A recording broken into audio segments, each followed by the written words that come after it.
What's up, guys? If you're watching this, it means you're tuning in to my first podcast, A Bulldog's Perspective. Those of you who know or don't know, I have been podcasting for the better part of the past year, but I've done this for personal practice and I've not made them public. And I've finally decided to take this next step and make these podcasts a more public thing. So without further ado, we got a great show ahead for you. We're going to be talking men's and women's basketball here at Butler, as well as the Super Bowl happened just this past weekend. And I got my friends Nate Kelch, Daniel Asbury, and Phil Torr all in the show, where they're all going to help me dig deep into these topics today. And without further ado, let's get into the show.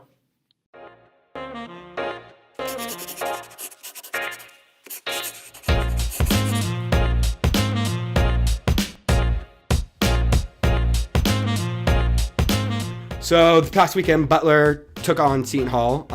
It was their 10th conference game this season. We are currently sitting at 4-6. The game, it was a win for the Dogs at the end of the day, which is all we can really look for as Butler fans. However, realistically, it was not the most complete game from start to finish. We led at the half by 12 points, up 46-34, and we're outscored in the second half 34-24.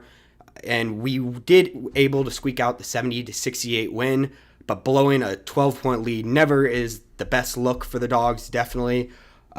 We did perform decently well in the paint. Sean McDermott had 7 boards. Jordan Tucker, he had 5 boards himself. Aaron Thompson had 4 boards. Aaron Thompson, in addition, had 6 assists.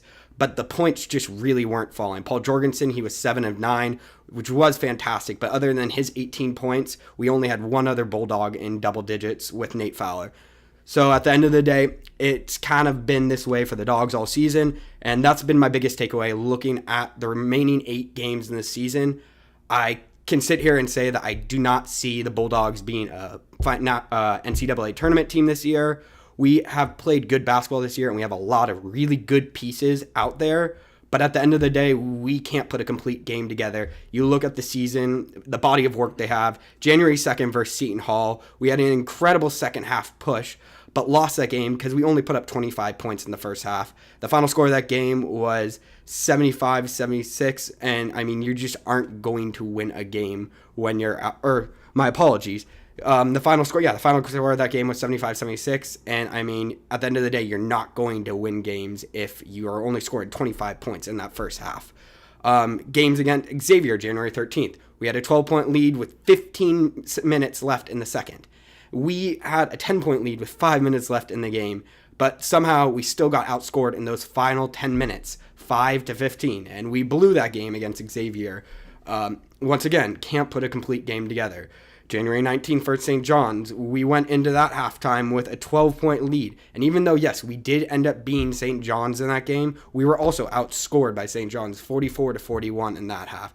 And then finally, a more recent game, the game against Nova. We actually looked decent against that number 18 seed Nova. We were only down 4 at the half. We made it a competitive game. Our defense looked like a defensive unit from the Big East. However, we never had a lead in the second half, not once. And I mean, that's the end-all thing for this team. Is they're not going to compete in the tournament. They're not going to make the tournament. And even if they were to make the tournament, they wouldn't win a game in the tournament. You don't win playoff games. You don't win tournament games putting up 50, 60 points a game.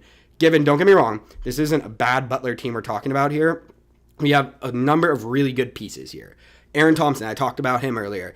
He does not score for these Dogs at all, but he could very much be the most elite and underrated defender in the Big East this year, and he's not being talked about. He is such a disruption in the paint. He is always blocking balls. He is always intercepting it, and he's always getting that extra turnover, which is a key thing for this Butler defense, because that is our dominating factor here, our defense, not our offense. Kamar Baldwin, he's the same way. He's an incredible off-ball defender. People have been saying that about him since his freshman year, but it's the defense there. We aren't having the offense there. The addition of Jordan Tucker, I think he is going to bring an offensive factor in which that hasn't been here even since probably before Keelan Martin. Keelan Martin was great, but he wasn't necessarily the most consistent, and I think Jordan Tucker really brings that possibility of consistency.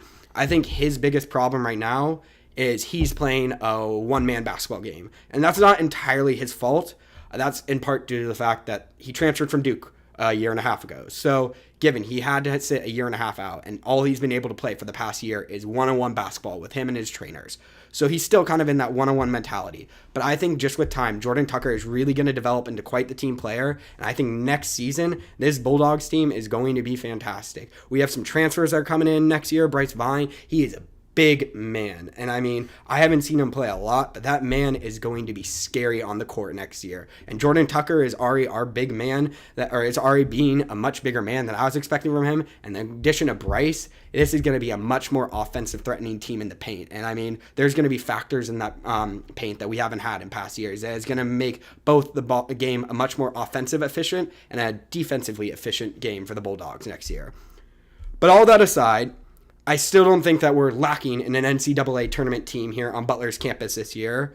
A lot of Bulldog fans are not necessarily taking note of it, but I personally have been taking note of it. Our women's basketball team, for the first time in 3 years I've been at Butler, actually has a winning record. They actually are winning games. They actually could be a tournament team this year, and it is quite a thing to watch.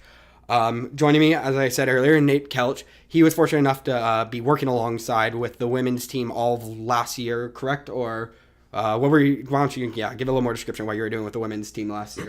Yeah, so it was actually funny. I was playing pickup in the HRC, and then Darius, who is kind of like a behind-the-scenes manager, she just does a lot of like the external factors that go into just their scheme, and she hopped on the court and asked any of us if we'd be interested in helping them out, and I jumped on it because I was like, I get to play in Hinckley, that'd be great, why not? And get some good cardio in. But it was really fun just getting to see them develop and how they run practice and the intensity of it. And a lot of people I think knock women's sports, but they're just as good of athletes as anyone. I mean, they all can shoot the ball like crazy. They all can dribble. They all can pass. They play great defense. And the thing that I think was the most interesting was just how much of a team they play together. I feel like in a lot of men's sports, or even here at Butler, we see Kamar Baldwin or Tucker playing a lot of one-on-one, like you said. But the women's team doesn't really do that. They really do all this crazy cutting action, just these screens. You just, anywhere you go, you're getting hit by another teammate. So it's just impossible to catch up with that. And I think that has played a big role in their success this year. Just the complex and effective offense, but then also their defense is also very swarming as well because they're quick. But I totally agree, and I think this team is an incredibly more offensive team than we've seen in past years, and they are playing a team game, which is why they're winning. Because at the end of the day, you look at the best teams in the NBA and the WNBA, they're playing a team game, and that's why they win their game. But what is the biggest difference from this team last year to this year? Because literally in that 1 year difference, they went from a sub 500 team to they're actually competing really competitively this year in the Big East. And they're playing good games. I mean, you and me both were at that Marquette game. Given the second half was not a pretty game, but that was not the Dogs' fault. Marquette did not miss a single shot that second half. Yeah, Butler was playing with them very competitively that first half. What is the biggest difference we're seeing from last year to this year? I don't know. I think it is just the chemistry behind it. I think they're starting to buy into more what the coaches are telling them, because last year it kind of seemed maybe they didn't agree with what they were saying, or they didn't think it was right, which I mean, that happens in sports. You have those differences between player and coaches, but they just seem to all really play cohesive as a unit. And I don't know individually how much they've gotten better from last year to this year. I'm sure to some extent, yes, but I think it being a team sport, the most important thing is that cohesion and chemistry and ability to play and trust one another. So I think honestly that could be it. Just them all finally coming together and meshing. And obviously when you have great players and great leaders like Tori Schickel, I mean, she just set the record for most rebounds in Butler history. So I mean that obviously is a big help as well, having kind of that anchor, whether it's outside or inside, that they can count on. No, absolutely. I mean, that consistent, like you're saying, they are consistently playing together. I mean, I'm just glancing over the roster right here, and I'm looking at, I see 3 total freshmen on this 15-woman roster. And I mean, that tells you these are all upperclassmen. These are all players who have stuck together for 3 years. They have all dealt with these rough years of Butler women's basketball. and they know what it takes to lose, and now they also know what it takes to win, which I think that's a very important factor when you're playing a competitive game at such a high level like these women are, definitely. You mentioned Tori, though. How did you expect this at all from her when she started here 4 years ago? I mean, she was in I was telling you a few weeks ago, she was in my freshman seminar class, and like, it never even crossed my mind that I was sitting next to someone that's going to be holding a Butler women's basketball record 4 years later. But she is I don't want to say freak of nature, but she's close to it. I mean, 1,050 plus rebounds. That's unreal in 4 years. I mean, you're virtually, in that game against St. John's recently, she literally got 10 rebounds, even though Butler did end up losing that game. Or, not against St. John's, my apologies. This weekend against Seton Hall, their game against Seton Hall, they still ended up losing that game by 15 points, but she still pulled down 10 rebounds. I mean, were you expecting this from her at all? Yeah, and the thing is, I didn't even really, kind of like you said, like I had no idea like whether she'd be this good or not. But the thing about her is like she just like keeps coming at you. You know what I mean? Like a lot of players, maybe they don't get the first try and they just kind of run back on defense. But like if she doesn't get the first try, she'll just keep with it. She'll stick with it. She'll try to tip the pass when they try to make the outlet passes or just anything like that. Just any possible way to get rebounds. And she's just tough. So it's hard to say whether you can expect these things from people, but I think just when you just work hard enough at something like that and like work on your craft, anything can happen. Yeah, and so moving on from Tori, another bummer of a note definitely for the Dogs team. Like I said, you and me both were at that Marquette game last week. Butler for Kat Strong, unfortunately she tore her ACL last week against Marquette. It was a real tough injury. Just to even watch that, I mean, you see those injuries on TV all the time, and especially as someone who experienced a torn ACL, but that was just, it took the life out of that arena, and I mean, it was silent, and you could just hear her screeching in pain, and like, it was a different kind of pain than when I tore my ACL. But what kind of loss do you think the Kat Strong injury definitely does to this team? I think that's a tough one because she is she's not one who's going to score a bunch of points, but she's kind of one of those players that is kind of like a jack of all trades. She gets rebounds, she can push the ball in transition, she plays great defense, and she can hit the shot if she needs to. She's not necessarily the best from three, but she's great at cutting to the hoop. She got that little mid-range jump shot, and kind of almost like it reminds me of almost like a Draymond Green type player. You know what I mean? Can just kind of do everything, and while everything they do might not show up in the stat sheets, but there's little things that those types of players do that really can impact a game. She definitely reminds me of the personality of Draymond Green. I see that when I was watching her on the court until she got injured. She definitely loved to talk a little bit more and show she was the dominant force on that court. Got some swagger. Definitely is going to be a tough loss for this Bulldog team, losing her the remainder of the season to her torn ACL. So I guess the final question that I have for you on these women Dogs is how far do you think they actually can go this year? I mean, like I said, in our 3 years, we've never seen this women's team have a winning record, and they're all but like knocking on the door of the NCAA tournament this year.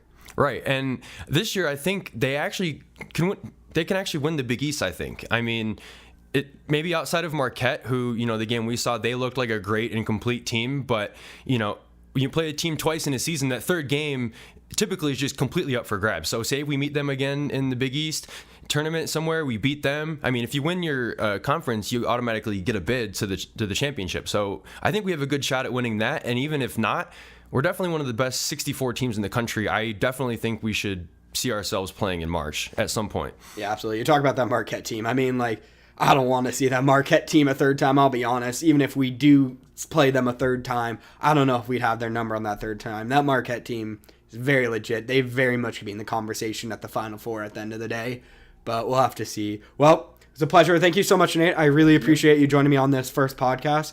Coming up, we got a little package. This past weekend, Butler Baseball had their kickoff event, their first pitch banquet, which is a fundraiser for the upcoming season, which is 2 weeks out.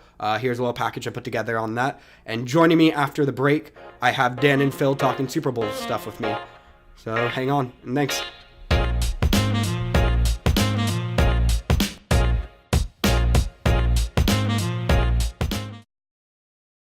We are Butler Baseball. We are Butler Baseball. We are Butler Baseball. We are Butler Baseball.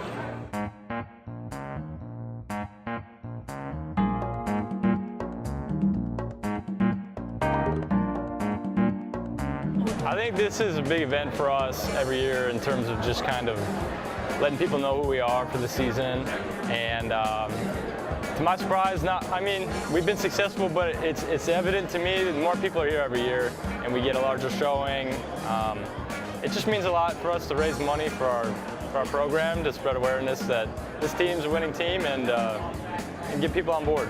The last couple of years have been amazing in terms of the success they've had, and we're just so blessed to be a part of such an incredible experience and part of a great program.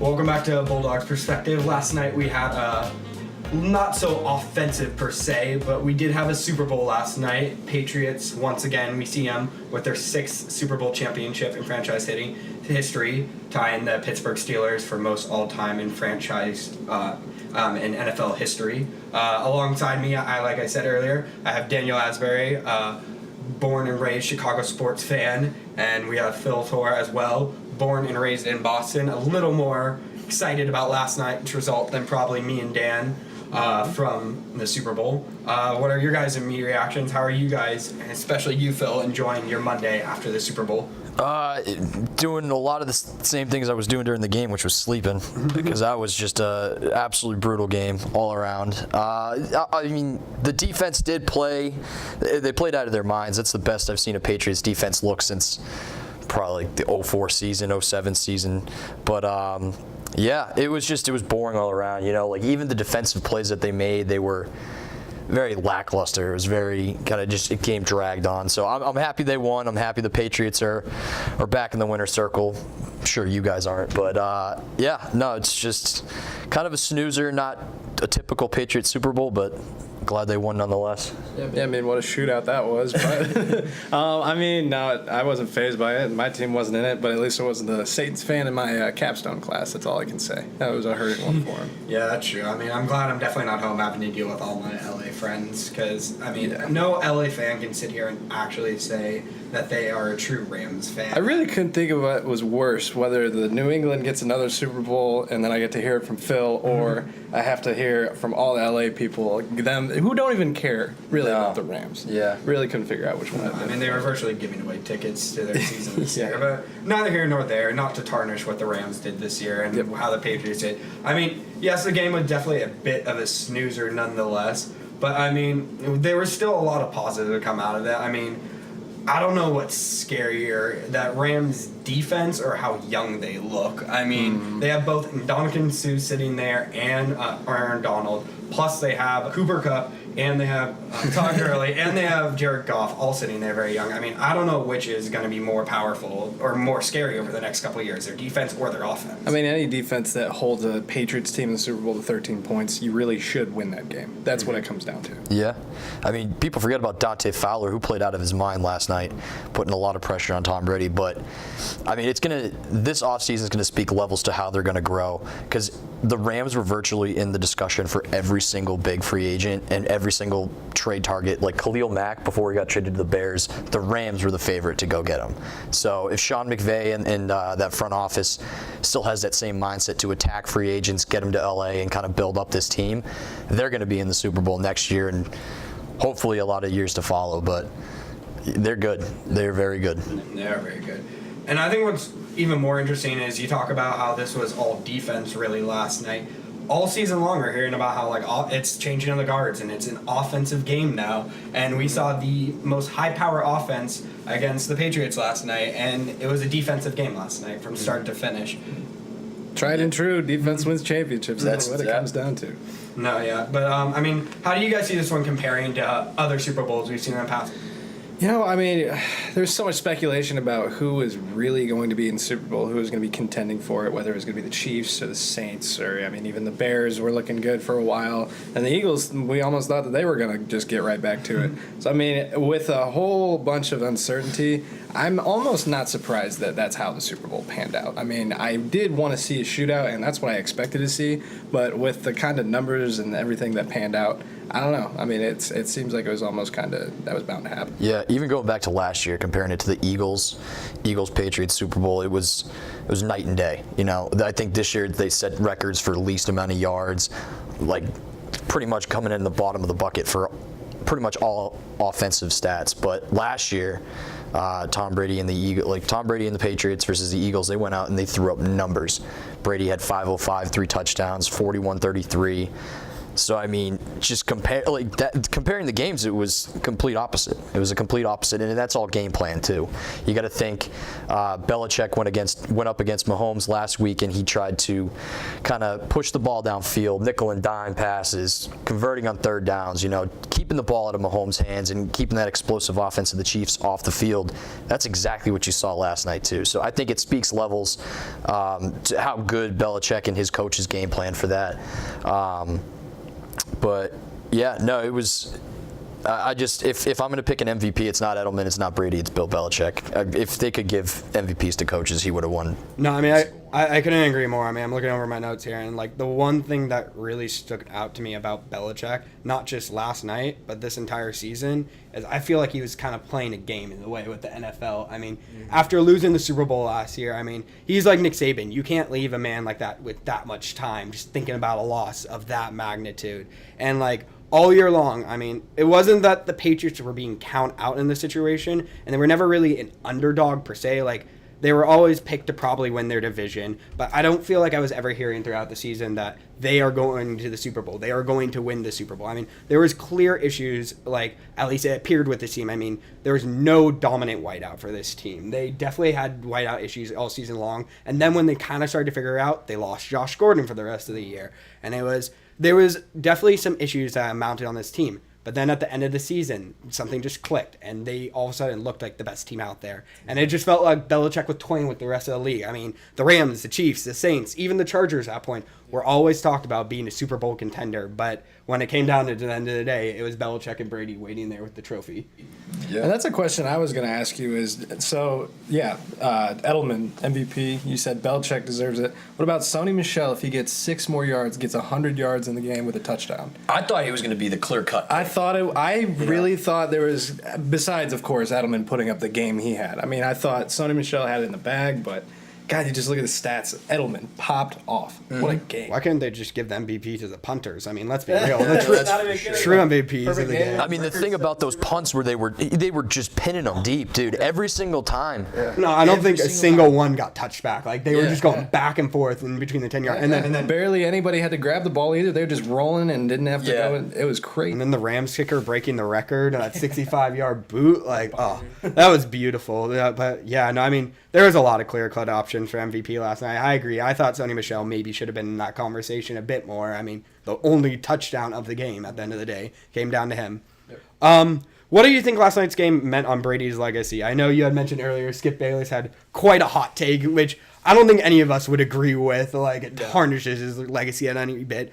But also, like, what do you guys think it does to his legacy?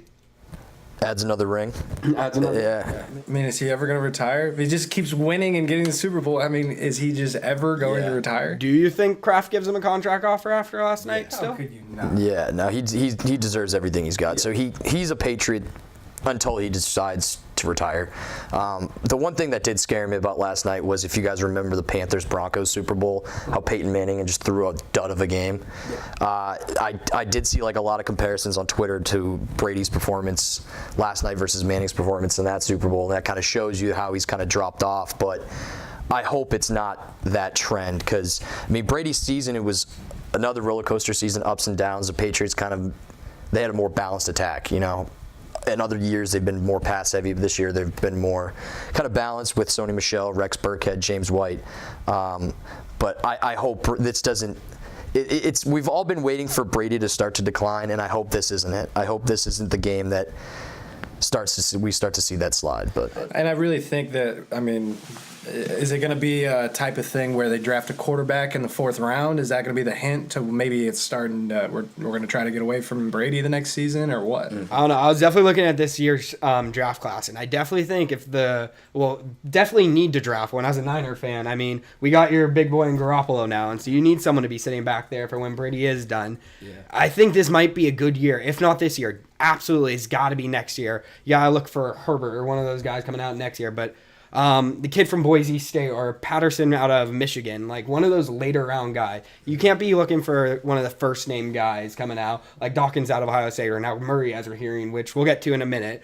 But I think they definitely got to be starting to look at the future here after last night's game. That'd be crazy. Another Michigan quarterback in late round. Patterson, that's what I'm saying. He's coming out late. Like he's not one of the first quarterbacks.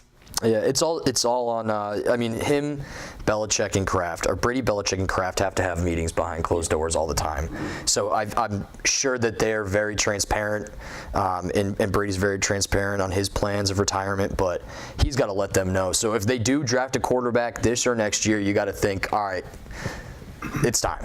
It's time. But I thought Garoppolo was the next guy. Everybody in New England thought Garoppolo was the next guy. So we'll just see who Belichick chooses next. Yeah, well, as you mentioned, Garoppolo, my quarterback of choice, definitely. What do you guys think next for the rest of the league? For the Patriots, for the Rams, and for the rest of the NFL, Bears and Niners? Well, the Bears are on the up and come up. That's always how I'm going to feel. I mean, I've been saying for a long time that the Bears will not be good until they have another championship defense. And we're finally getting back to our roots, and we're finally getting back to being successful in our conference. So, I mean, I think that there's a lot of promising things that the Bears are doing. Still got to get, I think, one star receiver in there. I mean, one big guy, big name dude that can just go out there and catch touchdowns. We have a lot of good supporting roles right now, but I think defense is fine for right now. Maybe make a few alterations, but our offense has just got to get another step up. Yeah, you got to get Trubisky a weapon. Yeah, 100%. I mean, what could be for the Niners too next year? I mean, like, there's so many questions out on the table. I mean, we don't know what our offense is going to look like at all. We had no running back from the start of the season. Garoppolo was gone at the beginning of the season. I mean, given we have George Kittle, who looks sensational. He was a Pro Bowler, but that was because he's the biggest man on the field. And I mean, we don't have any other receivers. And our defense, it looked formative, don't get me wrong, but it only looked formative at the end of the season because we moved Solomon Thompson from the outside inside because he's too slow of a tackle to be on the outside. He needs to be on the inside where he can at least just stuff the pocket and like not let anyone through. So there's a lot of like promise for this Niner team next year, but I don't know. We got to wait. We're fortunate. We have the second pick coming into the draft. So, like, it's going to be a good draft pick. We're going to get someone good. Like, it's going to be a top 5 defender. There's no question about that. In the NFL, there's a lot of upside and a lot of hope for teams that didn't do too well the year before because it's season by season. You know, like next year's schedule, I haven't looked at it, but they were at the bottom of their division, so they play the worst teams in the NFC, so they could easily spin this to like a 9-7, 10-6 team because they got their core there. If Garoppolo's back and healthy, they got him in the offensive side of the ball. Matt Breida was a pretty. I thought he was a very successful. Yeah, he was a serviceable back. No, I mean, he did not do bad at all. So, like, I'm not upset with it. I think there's promise there, definitely. Yeah, but and they got Sherman on the outside, locking down the team's best receiver. So the 49ers could easily come back and spin that down year into a 10-6 season and a playoff berth. And I felt like their last draft was very good, especially, 2017 year with Solomon. Yeah, no, the year we had Solomon, I mean, Reuben Foster's a story that we don't need to talk about. But beyond that, no, I mean, we've had some decent draft picks definitely over the past year. What's McGinley?